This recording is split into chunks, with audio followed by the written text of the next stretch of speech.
Bon, Stranger Things saison 2. Je suis plutôt à contre-courant parce que moi j'ai été déçu par cette saison 2 et que on voit bien que la majorité des gens sont aussi enchantés que à la vision de la saison 1. Donc justement, je vais d'abord commencer par vous parler de ce que j'ai pensé de la saison 1. Alors, à une époque où on avait peu de feuilletons qui étaient réalisés comme au cinéma, et qui étaient en fait des longs films qui duraient 8 heures dans le cas de Stranger Things, vu que c'est 8 épisodes d'une heure. Donc il y avait peu de concurrence, c'est ça qu'il faut bien avoir en tête. Hein. Donc on était très content d'avoir un feuilleton de cette qualité technique. Mais moi j'avais un petit souci, je me disais qu'effectivement, peut-être que dans l'avenir, quand il y aurait plus de feuilletons de ce type-là, il serait un peu noyé dans la masse et on le trouverait plus tout aussi génial. Parce que c'était un excellent travail de reconstitution, on va dire, d'hommage à toute cette culture des années 80, enfin, une culture bien précise, hein, je veux dire, ils avaient leurs influences, c'était Spielberg, donc fatalement, on l'oublie beaucoup, Joe Dante, qui était un des petits protégés de Spielberg, on va dire, hein, et qui a été dans la même voie que lui, avec des films comme Gremlins, L'Aventure intérieure, et Explorers, qui me faisait plus rêver que les Goonies. Je dis pas que c'était mieux que les Goonies, je préférais les Goonies, techniquement c'est mieux fait les Goonies. Mais Explorers me faisait plus rêver parce que c'est une série avec des jeunes ados qui construisent un vaisseau spatial. Ça fait quand même vachement plus rêver.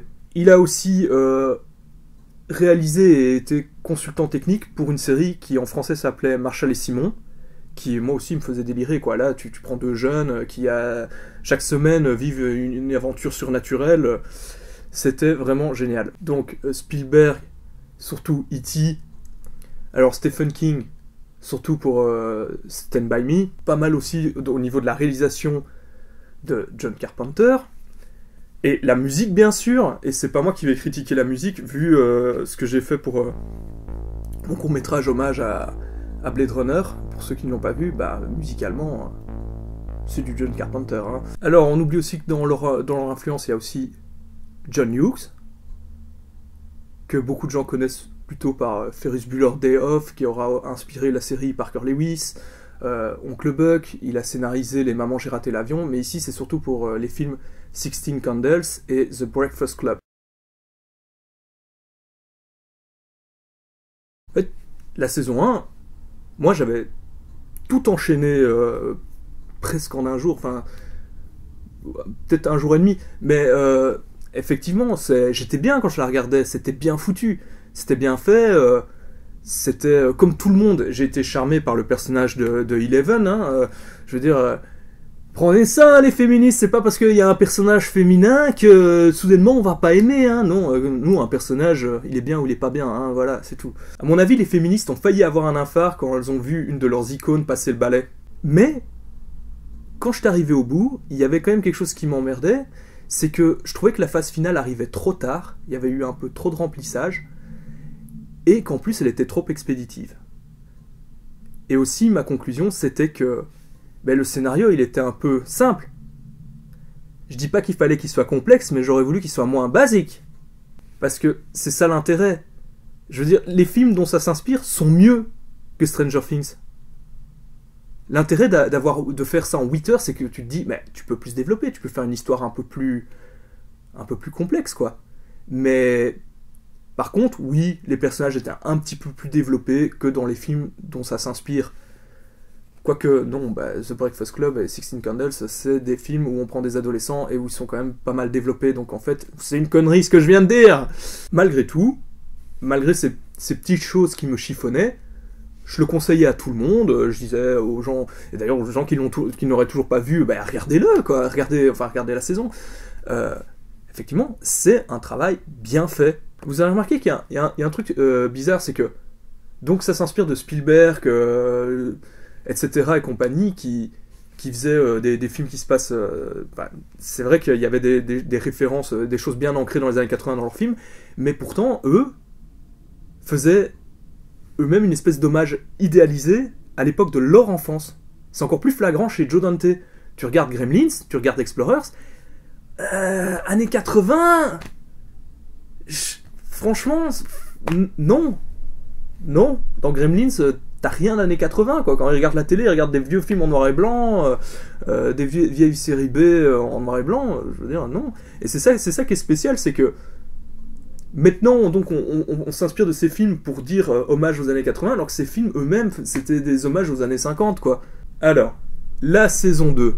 Déjà, premier morceau de musique, je veux dire pas morceau composé pour le feuilleton, mais morceau d'un groupe de musique qu'on entend dans le premier feuilleton, c'est Whip It de Devo. Et dans une de mes précédentes vidéos, j'ai dit que Devo était un des meilleurs groupes de tous les temps, donc évidemment, j'étais content. Mais on enchaîne sur les gosses qui ont cassé leur tirelire pour pouvoir jouer à Dragon Slayer. Et là, c'est là que je commence à sentir un peu le too much. Pour ceux qui ont vu la précédente saison de South Park, moi c'était les Member Berries, quoi. Member Dragon Slayer? C'est vraiment ça, quoi. Je sais pas, c'est too much. Je me dis, ouais, voilà, on va avoir plein de trucs, plein de références, on va avoir plein de trucs de l'époque. Et ouais, j'avais raison. Toute cette saison, pour moi, c'est un peu les Member Berries. On te fait des références sur références sur références, mais voilà, c'est un peu tout, quoi. J'étais quand même très content, au premier feuilleton, de retrouver les gosses. De retrouver Eleven, ça c'est clair que on est content de retrouver ces personnages, ils sont chouettes. Alors, il y a des nouveaux, il y a un douchebag métalleux, et ça me fait bien marrer, quoi. C'est toujours bien drôle. Mais maintenant, un des problèmes, c'est que à la base, ils avaient dit que déjà que ils étaient pas chauds, une saison 2, c'était pas prévu, tu vois, ça a été fait pour être une seule saison, et le public a tellement aimé que fatalement, on fait une saison 2, et il y aura une saison 3. Maintenant, on connaît leurs références. On sait c'est quoi leur inspiration. Donc on sait tout anticiper. Sans même me renseigner sur la saison 2, sans même regarder une bande-annonce, je savais que cette fois-ci, il y aurait clairement du Joe Dante. Je me disais, il y a un truc qui manque dans la saison 1.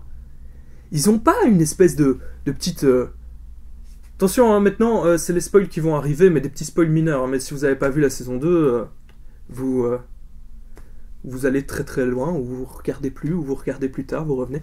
En fait, il manquait un Mogwai, j'ai envie de dire. Et je me dis, ils vont avoir une espèce de créature, machin, il va y avoir quelque chose, quoi, tu vois. Alors, avec Dart, oui, il y a des scènes qui font clairement E.T. quand il distribue la bouffe. Mais c'est du Gremlins quand même, parce qu'au départ, c'est genre, ah, il est gentil et tout, ah, je m'en occupe, tout ça, ah, je lui donne la bouffe, ah, ben merde, il se transforme et il bouffe le chat. Il y a clairement quand ils vont le montrer au prof, que finalement, ils le montrent pas.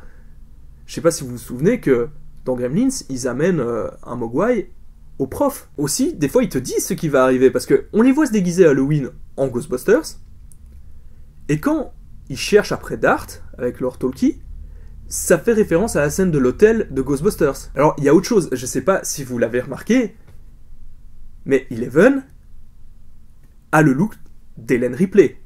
La coupe de cheveux, une salopette. Et c'est exactement ce que j'avais expliqué une fois dans les concepts des suites. Alien, t'as le premier, t'as une créature. T'as le deuxième, t'as plein de créatures. Stranger Things saison 1, Stranger Things saison 2. D'ailleurs, ils ont utilisé quoi? Un acteur de Alien. Et comme par hasard, la première victime de Dart, c'est un chat, comme dans Alien. Tu vois, c'est à cause de ce genre de truc, tu vois, ils font des références dès le départ et tout, donc on sait dans quelle direction ça va aller, et on sait que ça va être des scènes copiées de tous ces films-là, et donc oui, tu anticipes tout ce qui va se passer, et c'est ça, pour moi, le problème. Il y a aussi une scène, ça c'est pour... Encore, il pourrait partir dans plein d'autres directions, non, il faut qu'il reste dans du Spielberg. Il y a une scène qui est du Jurassic Park. Quand ils doivent aller remettre l'alimentation, c'est clairement Jurassic Park. Alors aussi pour les autres looks d'Eleven, c'est-à-dire que quand elle va rejoindre sa sœur, je me dis, tiens, à partir du moment où ils ont fait un premier look qui faisait écho à quelque chose, le deuxième look il doit faire écho à quelque chose aussi. Et là, je voyais pas. Puis je la vois essayer d'étouffer le type, et je fais, ouais, elle est en noir, et elle a sa coupe de cheveux qui fait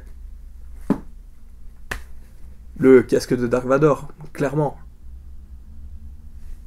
Et en fait, justement, ça aurait été bien plus intéressant d'insister plus sur quand elle va rejoindre sa sœur, parce que ça, c'est autre chose. Justement, il y a les numéros, il y a encore d'autres gens, il y aurait encore d'autres personnes avec des pouvoirs, il y aurait tous des trucs. Ça, c'est quelque chose d'intéressant, et en fait, ils t'en font juste du build-up pour la saison 3. Parce que c'est ça part pas assez dans d'autres directions. Il y a quand même plein d'autres bonnes choses dans les années 80. Tu peux quand même t'inspirer de beaucoup d'autres choses que uniquement Spielberg, son protégé, voilà, enfin que 2-3 personnes, quoi. Il y a d'autres choses. Alors, en dehors d'un acteur de Alien, ils ont aussi pris un acteur des Goonies, Sean Astin, qu'on connaît surtout pour les Goonies et Le Seigneur des Anneaux. Sam dans Le Seigneur des Anneaux. Est-ce que vous l'aviez reconnu? Honnêtement. Est-ce que vous saviez que c'était lui? Je reconnais que c'est classe de jouer dans Le Seigneur des Anneaux, mais en attendant, pour moi, le seul acteur des Goonies à avoir réussi, c'est Josh Brolin. Josh Brolin, qui est quand même Jonah Hex, Cable et Thanos. Jonah Hex, Cable et Thanos.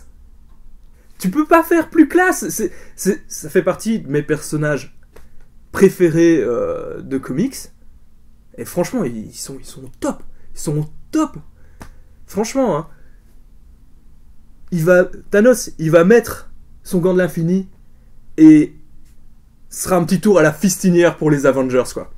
Ah là là, et là, il va leur botter le cul, mais c'est quelque chose de grave.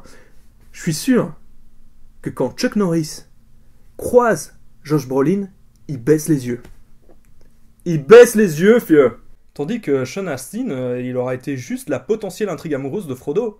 Corey Feldman, je l'ai juste vu dans Génération Perdue 3 reprendre son rôle du premier.